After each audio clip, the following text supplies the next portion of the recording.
Good evening. My name is Charles Moore, and I'm the Director of Programs and Operations for a wonderful program called Rehabilitation Through the Arts, better known as RTA.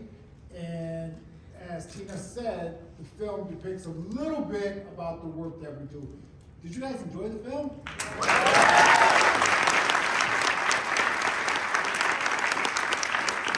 I would like to once again thank Philanthropy New York for co-sponsoring this.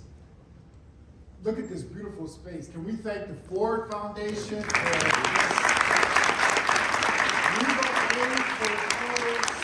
our partnership with this?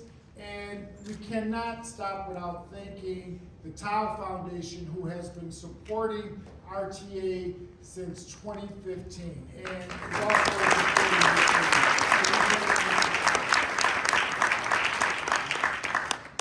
So let's get to, we would like to get to some of the themes that were involved in the film. And I also, can you give yourselves a round of applause for sticking around for this talkback? We're about to get started. I have to ask first, Divine, this is about you, but we're not going to start with you. We'll start with the other two gentlemen. How did you guys like the film? It was incredible that you can walk, you can, exceptionally well acted, and you can ride the waves of emotion and those themes and those mindsets and those archetypes on the screen. That's reality. That's what goes on behind the walls.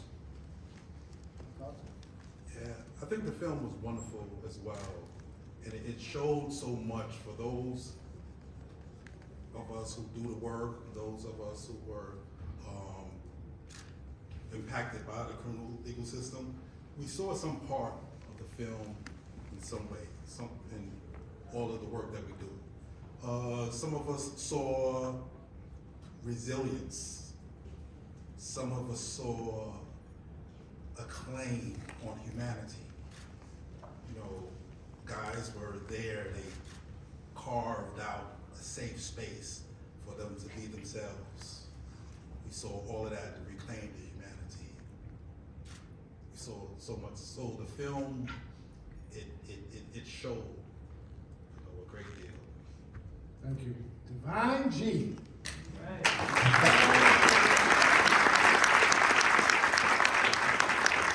Congratulations on the film, the success it's having, one award after another. RTA was just at a watch party last Friday for the Critics' Choice Awards, which was amazing. So congratulations on the success of this film. So let's get started about, how did you get involved with RTA? Talking to me? You. Well, my involvement with RTA, as you know, I'm one of the founding members of RTA. Initially, we did a play. It was just a play. Guys wanted to do a play, and the play was primarily about, giving some reflection on the journeys we had in the community, and something that we could relate to.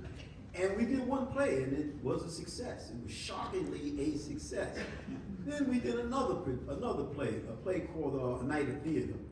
And again, it's like we had this huge impact on the population. It was making us feel good. It was definitely making the administration feel good because we was keeping guys busy and people were staying out of trouble and so forth.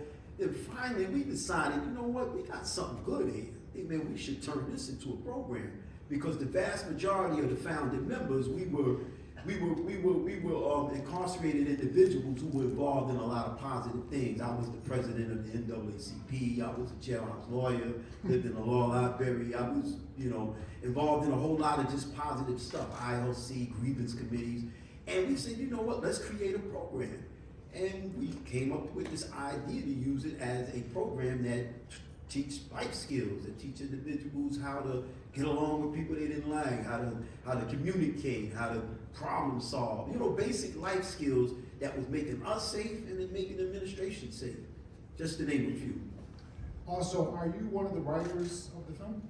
Absolutely, I'm definitely one of the writers. In fact, the scene that I was in, I wrote that whole scene myself. They kind of turned that over to me.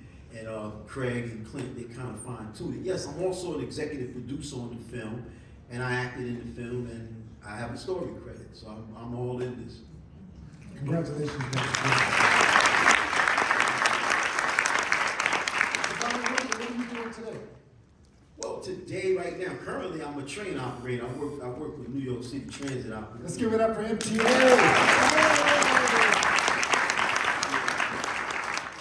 Yeah, I'm writing. Actually, as you may know, I wrote 13 novels while I was in prison. I was able to get 3 novels published from a prison cell, as well as 2 a short story and a play, won 5 National Writing Awards. I mean, I was really busy. And one of the things that gave me that energy was, in fact, my wrongful conviction.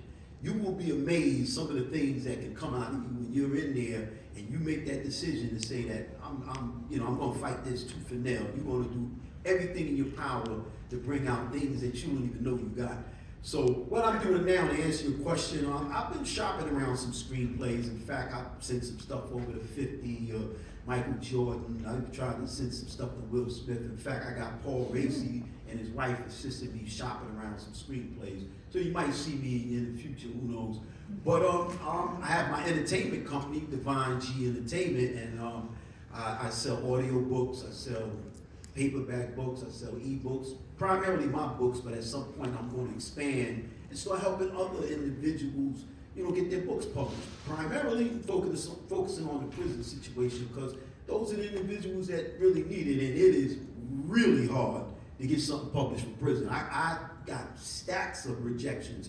I tried to keep them, it was just too many of them, so I had to get rid of them. But it's really hard, and it was amazing that I was able to pull that off.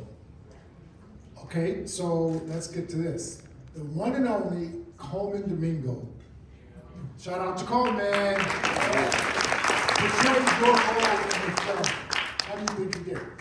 He did an absolute spectacular job. Actually, I was initially in one of the scripts, I was supposed to play myself. And when they suggested Coleman Domingo, when everybody was saying, I said, that's a no-brainer, because I always loved Coleman and Fear the Walking Dead, Zola, Euphoria. I've always had immense respect for him. And let me tell you something, he hit that mark, especially that parole board scene. Now, whether you know it or not, that parole board scene was taken straight out of my transcripts.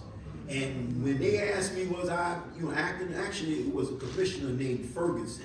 And for individuals who've been incarcerated know Ferguson was brutal. He was the type of commissioner that before incarcerated individuals would go in front of him, they would fake heart attacks. They did not want to go nowhere near this commissioner. They would fake heart attacks, they were scared of him. But for me, it worked to my advantage, and I wanted to go in front of Ferguson because they were notorious for reading everything. I said, they read this, I'm gonna be good. And it worked to my advantage.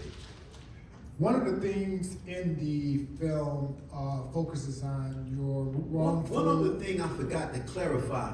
This clemency hearing that you're seeing in the movie, it was a clemency hearing that was ordered by Governor Spitzer, and I did lose that clemency.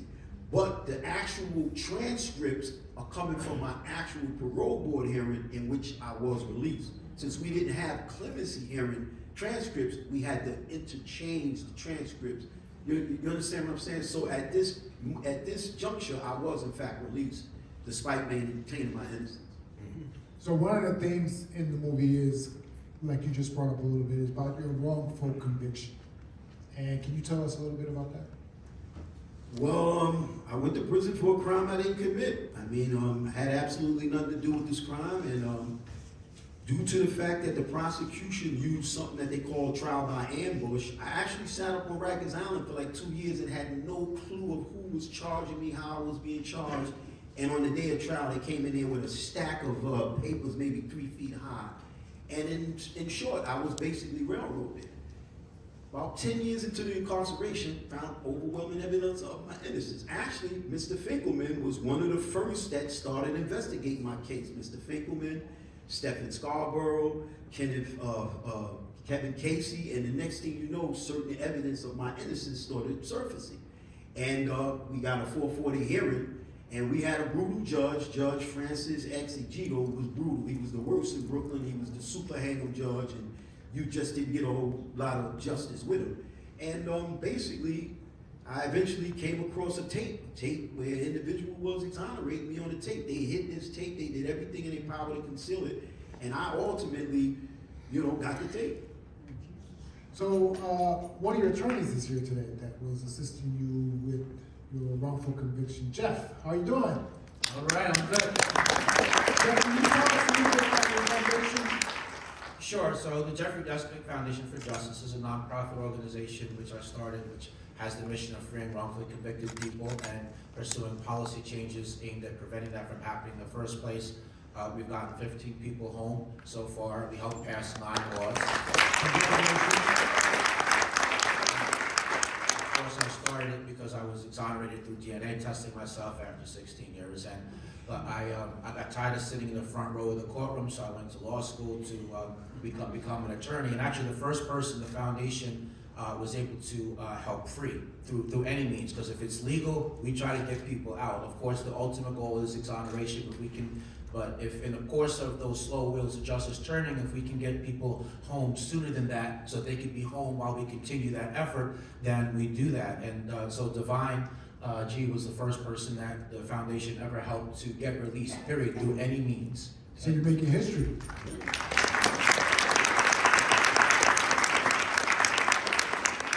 We had helped him reintegrate, and then when I got the law license, he came back around and said, you know, Jeff, I want to come back to the foundation. I'd like you to assist my continue to assist the exoneration efforts picking up where we had left off. There was a gap between when we got him out, and then, you know, we parted ways with our staff attorney, and Divine went with the staff attorney, and I understood that. But then when I got the law license, he came back around because his case was stalled, and he wanted to give a shot with me. And I said, yeah, I'm in for sure, but I'm adding, I want to add our advisory board member, veteran attorney Oscar Mitchell, who's exonerated 9 people. Got to add that experience. Oscar's here, by the way.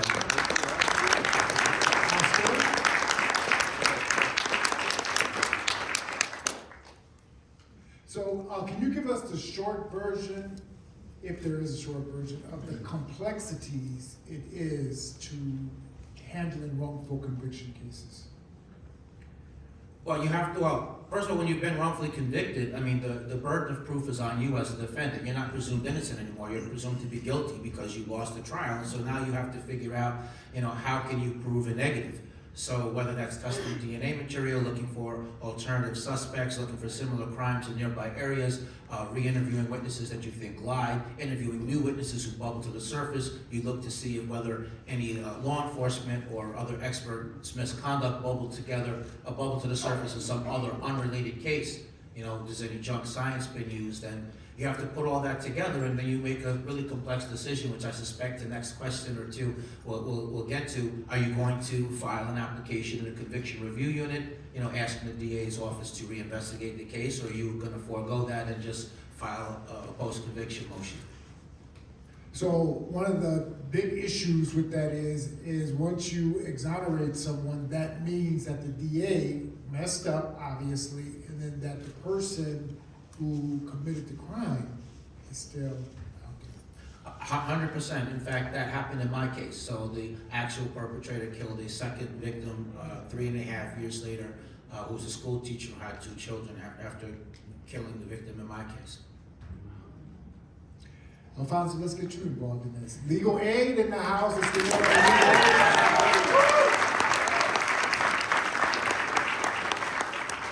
So Alfonzo, please tell us a little bit about the work that you do in your unit at Legal Aid Society.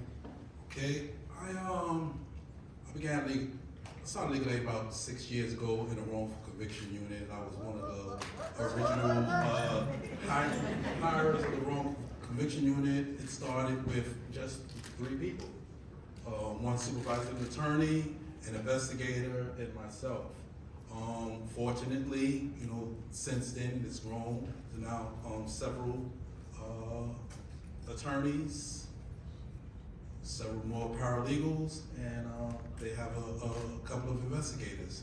So they've been, you know, doing amazing work. They've contributed to exonerations, and you know, one of the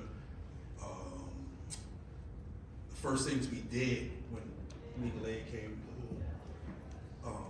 at Legal Aid, when the wrongful conviction came to Legal Aid, we were like dead smack in an evidentiary hearing, a 440 hearing that was mentioned earlier, and that was like the first client that eventually got exonerated from the work that we were doing. You were?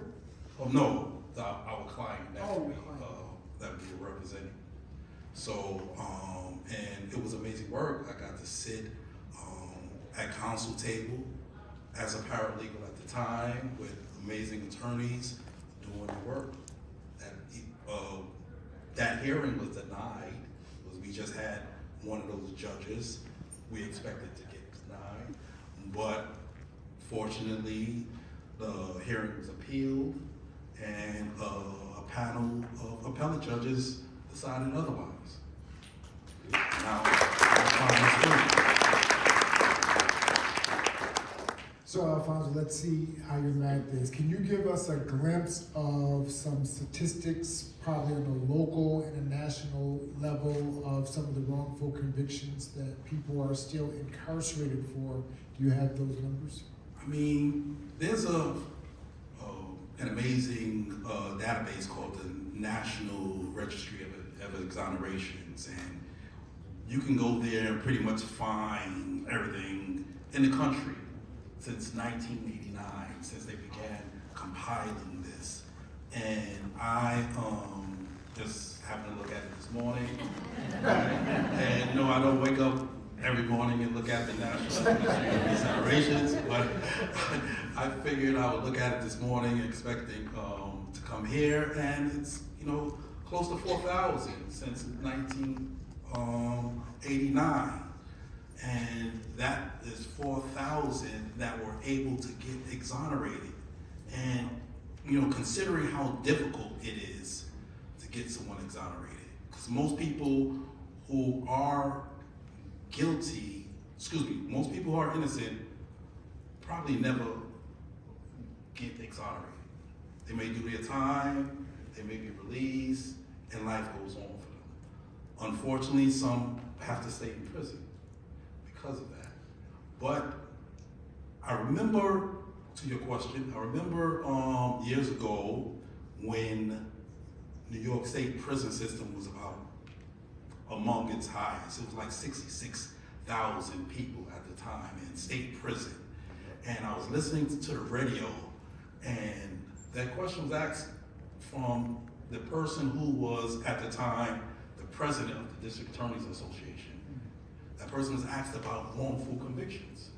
And he said, yeah, there may be wrongful convictions, but I suspect probably around 1% of the people in New York State are wrongfully convicted. And he said it real nonchalantly, right? So at the time, I knew the prison population was 66,000, and I'm not a math expert, but I said, that's 660 people that he just nonchalantly, I'm sure, without losing any sleep later on, was able to admit. And if it was coming from the person who was the head of the District Attorney Association at the time, I figured that was a very conservative figure. So, I mean, that's a lot of people, just in New York State, that you're willing to say, yeah, it's about that, and do nothing about it. That's crazy. So this is for both Jeff and Alfonso. What role does the media play in your work? Well, the media plays a big role. I mean, we believe in fighting for our clients' innocence, both in court as well as in the court of public opinion. And so doing strategic media at key points in time, I think is really big. Yes, after an exoneration happens, it's what's called a learning moment, and the media comes in and, they give a lot of coverage to a case, and themes can be drawn from that exoneration. And I think that that's important and that has its place. But in reality, the crucial time that we need the media coverage is when the injustice is still afoot. So those two things, and I'll just quickly add that prejudicial pretrial publicity is a major cause of wrongful conviction happening in the first place. Not surprising. Alfonso, did you want to add something to that? Right. I'll also add that media is very important. And when we're in looking at evaluating a case, we may evaluate just how much we want to use the media, because it can be used against you, it can be used for you, depending on who you speak to. But the media is have so much importance that when we bring our clients' cases to some district attorneys' conviction review units. One of the clauses that they might state is, okay, you can't talk to the media about this case while we're investigating. So if they have that clause, media is important, right? Because they don't want that critique of their office while that evaluation is going on. They don't want a groundswell of support for this person to begin to emerge that might compel them to do the right thing. Right? And this is crazy. How challenging is your work now in this political climate? I mean, we all can expect, we all know that we're not getting any favors, right? Things are going to be tough, right? The environment is going to be tough, and it seems like it's coming from the top down, right? So, sure, there's going to be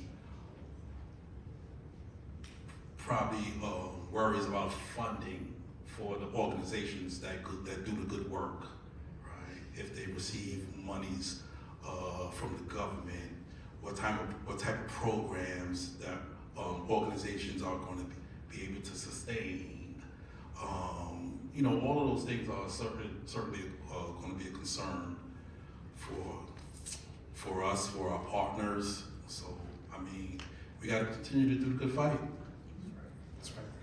So, Divine, back to you. How important was the arts in your survival through a wrongful conviction and keeping your sanity? Well, one thing for certain, I mean, it was life-saving. I mean, it gave me a vehicle to basically maintain and sustain my sanity. When I came to prison and I, knew that there was going to be a situation where I was going to have to, endure this for the long haul, I came to the conclusion that one thing I was not going to let that experience do to me was going to allow it to make me bitter. So I said, you know what, I'm going to find every way humanly possible to find a way to make sure it makes me better. Because when I grew up, I was always just a natural born helper. I was a giver. I just, enjoyed giving and helping people. And I know that that was a universal trait that I was not going to let that experience pull away from me. And through RTA, it gave me that avenue to express that energy, that love, that helping each other. And I also felt like if I'm in here, for a crime I didn't commit, I'm going to find every way to make sure that I take away something from the system. So one of the tactics was I'm going to make sure when guys get in this program and they get out, they stay out, at least they won't come back. And that was my way, in essence, of fighting the system. And right now, RTA has a recidivism level of 3%. In comparison, 3% in comparison to 60% of the general population that get out of incarceration, they go back within 3 years. Us, 3%. Now that speaks volumes to the fact that when we created this program, we created it out of love, out of brotherhood, out of humanity, out of healing, out of hope, out of helping, and it worked. And we need a whole lot more of that. Yes. That's the 3% And I need to point out that this is a great film. It depicts our theater program, but RTA does more than just theater. We do visual arts, we do dance, which Divine can shake it up a little bit. We do creative writing, poetry, and a host of all creative arts in the program. One of the most powerful lines, every time I watch this film, it's been like maybe 23 times, but I'm not counting. But every time I watch this film, I get something, that really sticks out to me. What I'm gonna take home with me tonight from the film is when Paul Racy says in The Circle, who would have ever thought that healing for this nation would start right here in City City Correctional Facility? And that was just a powerful statement. So, we are doing such a good job that I'm a great moderator, right? Am I a good moderator? We are a little ahead of schedule, and our gentlemen have answered questions. So I would like to open the floor for any questions that anyone might have for the panel about anything that we have talked about today. So, any questions? Please give it up for RTA's new executive director,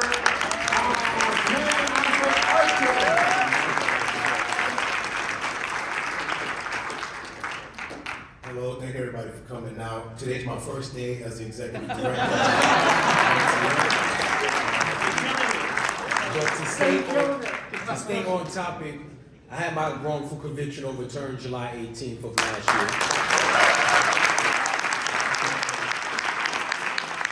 Which happens to be Nelson Mandela's birthday. I'm not comparing myself to Nelson, I just throw that out there. But Devon G was one of my heroes inside, as was Charles. They brought me into the program. Devon was hard on me, I must say, like he was a stickler for rules and tradition and discipline. And without that, I wouldn't be where I am today. So I want to give it up to Devon.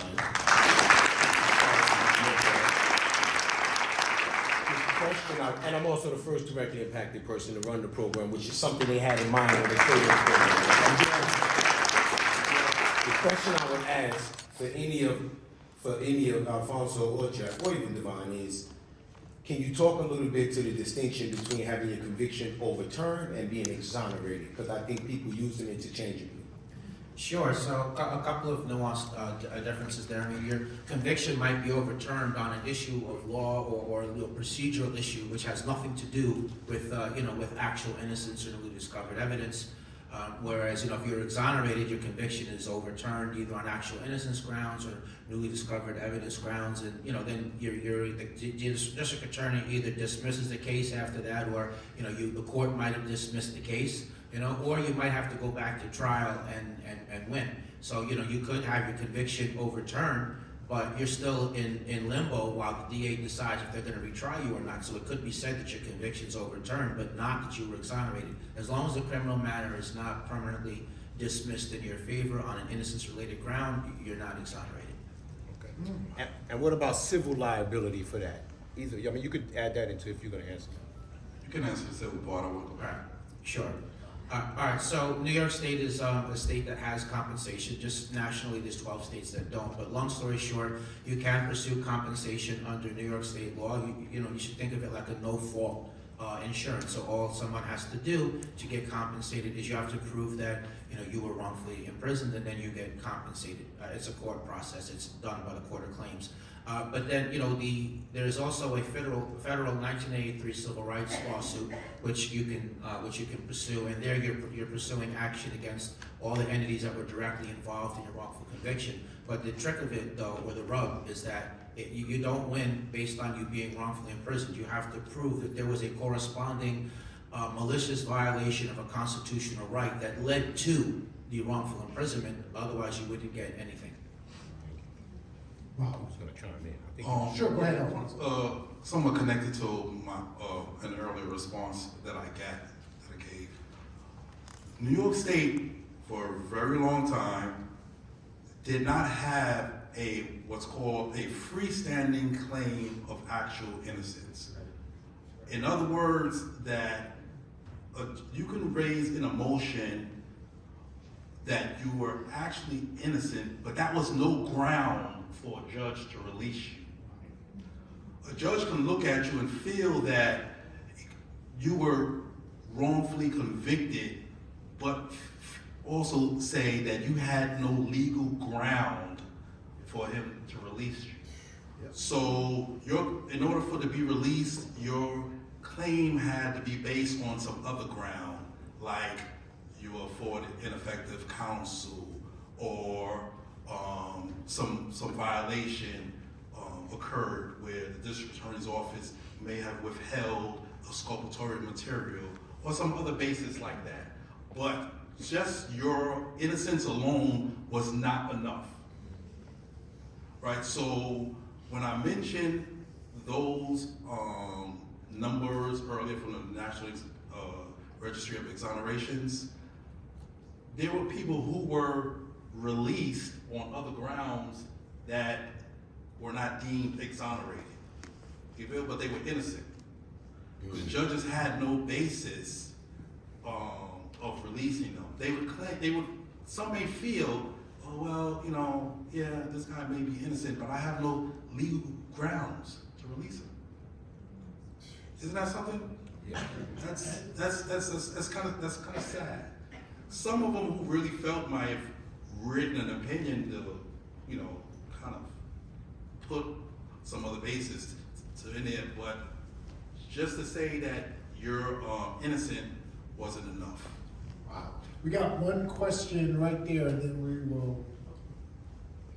Yeah, for Divine, how, I see you up here, know you personally, you're handling your business so on point. How do you balance the fact that you're driving the F train one night and going to an Oscar-nominated screenplay writer? You ever, think about, how is this happening? How do you balance this different aspects of your life that's going on right now?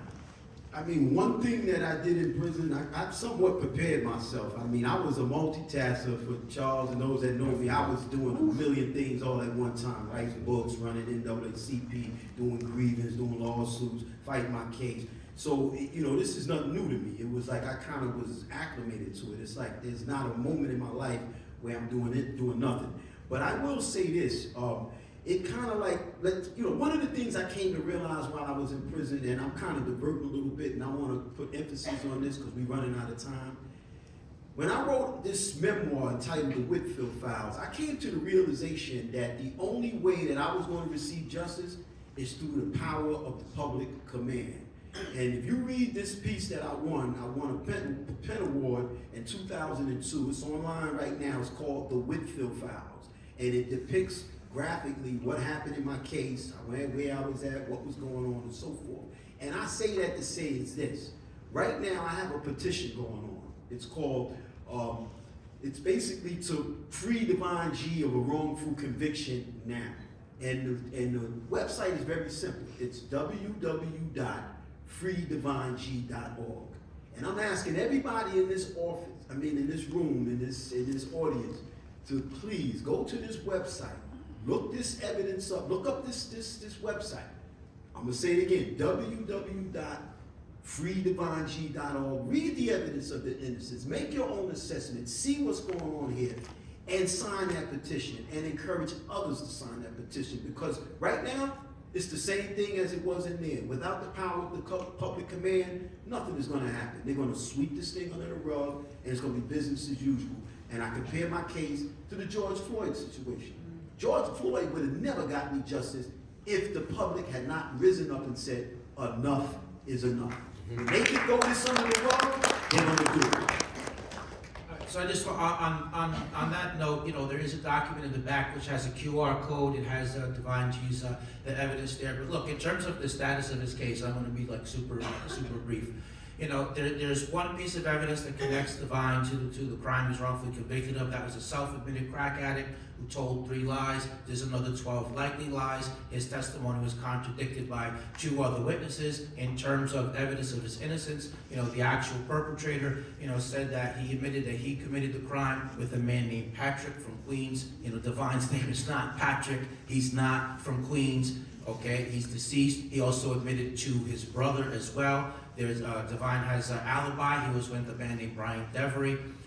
There's another witness, Marjorie Shack, who saw the 2 perpetrators running with a gun in their hand, and she knew Divine from the neighborhood, and she said it wasn't Divine. That was corroborated by 2 other people. So there's a mountain of evidence of Divine's innocence versus 1 informant, okay? This admitted crackhead, I already mentioned that, I won't repeat it. So what we're trying to do now, beyond just the public relations, we're trying to amass petition signatures on the website. And so it's going to Brooklyn District Attorney Eric Gonzalez, and we're asking him to direct his conviction review unit to make a decision. Divine's case has been over there in the unit for 7 years, all right? The last 2, when Oscar and I, representing him. But here's the dilemma,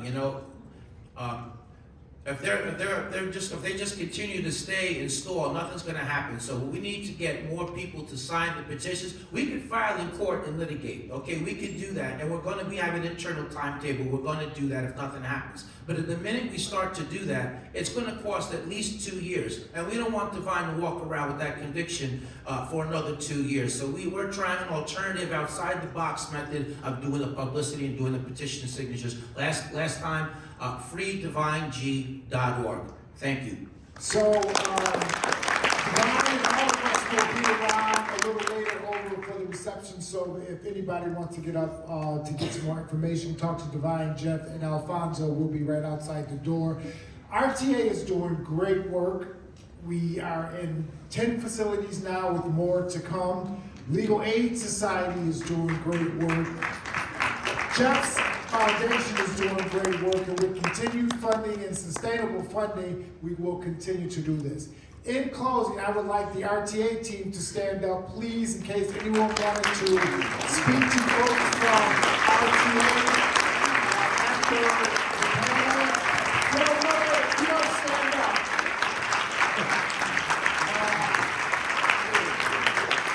People from Legal Aid Society, please stand up. So if you wanted to talk to some of the family members from Legal Aid, please stand up. And if anyone from Jeff's Foundation, please stand up so that we can, give Once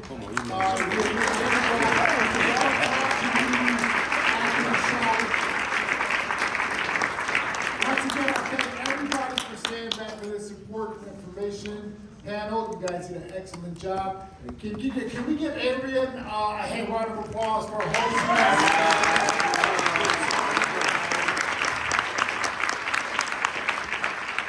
Shout out to the tech team up in the booth for handling that situation.